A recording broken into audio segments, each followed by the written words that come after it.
بسم الله الرحمن الرحیم د خبرونو سرټکی د ریاست الوزرا اداري مرستیال ننګرهار ته سفر او هیواد ته د راستنیدونکو د وضعیت هرڅونه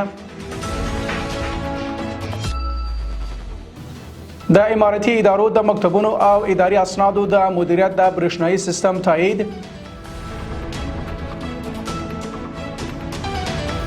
او امریکا په جرمني کې د خپل نظامی ځواکونو د کمولو په حال کې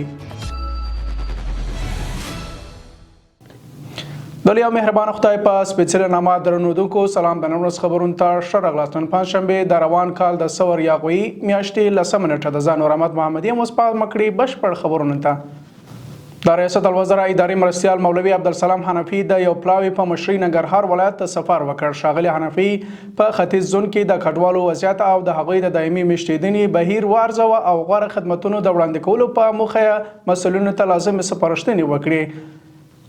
دغه راز نوموړي اړوند وزارتونو ته سپارښتنه وکړه څو ژر تر ژره د نمرو ویش د سړکونو جوړولو د څښاک اوبو څاګانو وهلو او نورو برخو کې لازم اقدامات وکړي.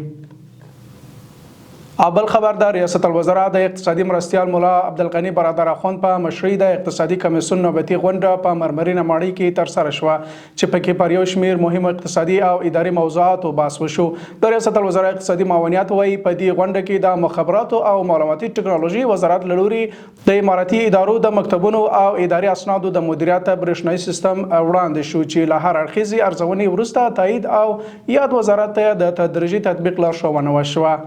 د یاد معاونیت په وینا د دې سیستم په پلي کېدو سره به د ادارو ترمنځ همغږي پیاوړې شي، شفافیت، چټکتیا او امنیت به لوړ شي، د جعل او فساد مخه به ونیول شي، د وخت ضایع به راکمه او د دقیق ارقامو او حساب ورکولو سیستم به لا پیاوړی شي.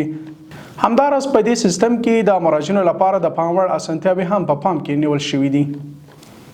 د عامه روغتیا وزارت د روغتیايي خدمتونو وړاندې کولو مرستیال مولوي عبدالولي حقانی د واکسین د اغېزمنتیا په تړاو د عامه پوهاوي ناسته کې ویلي چې د روان میلادي کال په لومړیو دریو میاشتو کې د واکسین په واسطه د مخنیوي کېدونکو ناروغیو پیښې د پام وړ راکمې شوي دي. نوموړي د واکسین تطبیق لپاره د همکارو ادارو په ګډو هڅو ټینګار کړی او زیاته کړې ده چې لا هم لرې پرتو سیمو کې د ځینو ستونزو له امله ماشومان له واکسین څخه بې برخې دي.